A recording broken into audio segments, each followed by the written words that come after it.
ನಮಸ್ಕಾರ, ಅನುರಾಧ್ಯ ಕಿಚನ್ಗೆ ಸ್ವಾಗತ. ಇವತ್ತು ನಾನು ಕಾಡು ಮಾವಿನ ಹಣ್ಣು ಅಥವಾ ಕಾಟು ಮಾವಿನ ಹಣ್ಣು ಅಂತ ಹೇಳ್ತಾರಲ್ಲ, ಅದರಿಂದ ಮಾಡ್ಬೋದಂತ ಒಂದು ಸ್ವೀಟ್ ರೆಸಿಪಿ ತೊಗೊಂಡು ಬಂದಿದ್ದೀನಿ. ತುಂಬಾ ಚೆನ್ನಾಗಿರುತ್ತೆ.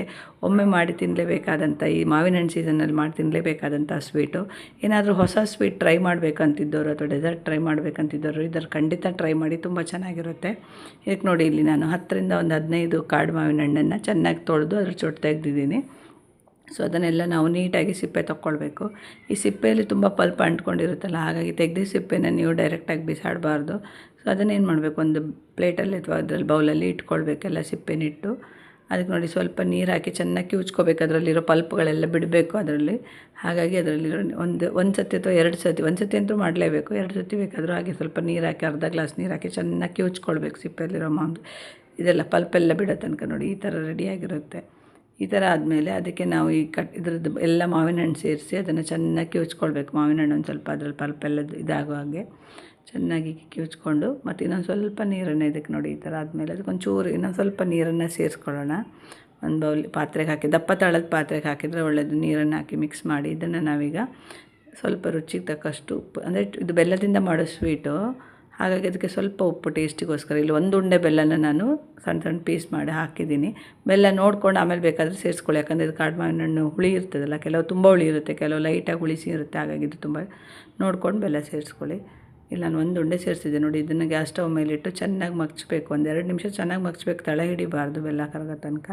ಸೊ ಇದಕ್ಕೆ ಫ್ರೆಶ್ ತೆಂಗಿನಕಾಯಿ ಇದ್ದರೆ ಒಳ್ಳೆಯದಾಗುತ್ತೆ. ಒಂದು ಅರ್ಧ ಕಡಿ ಫ್ರೆಶ್ ತೆಂಗಿನಕಾಯಿ ತೊಗೊಂಡಿದ್ದೀನಿ. ಅದನ್ನು ನಾನು ತುರ್ಕೊಂಡು ಈಗ 1 ಗ್ಲಾಸ್ ಆಗೋಷ್ಟು, ಅಂದರೆ ಚಿಕ್ಕ ಗ್ಲಾಸಲ್ಲಿ 1 ಗ್ಲಾಸ್ ಆಗೋಷ್ಟು ಅಕ್ಕಿ ನೆನೆಸಿಟ್ಟಿದ್ದೆ 1 ಗಂಟೆ ಬೆಳ್ತಿಗೆ ಅಕ್ಕಿ. ಅದನ್ನು ನಾವು ಹಾಕ್ಕೊಂಡು ಮಿಕ್ಸಿಗೆ ಒಂದು ದೊಡ್ಡ ಕಪ್ಪಲ್ಲಿ 1 ಕಪ್ ಆಗುವಷ್ಟು ನಾವು ತೆಂಗಿನ ತುರಿನ ಹಾಕ್ಕೊಂಡು ಚೆನ್ನಾಗಿ ನೈಸ್, ಎಷ್ಟಾಗುತ್ತೋ ಅಷ್ಟು ನೈಸಾಗಿ ರುಬ್ಕೊಳ್ಬೇಕು.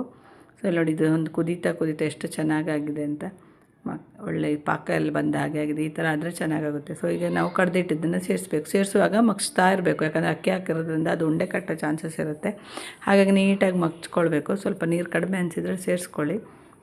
ಅದೀಗ ಸ್ವಲ್ಪ ನೀರು ಸೇರಿಸಿದರೆ ಒಳ್ಳೆಯದು, ಯಾಕಂದರೆ ಅದು ಮತ್ತೆ ಕುದೀತಾ ದಪ್ಪ ಆಗುತ್ತೆ.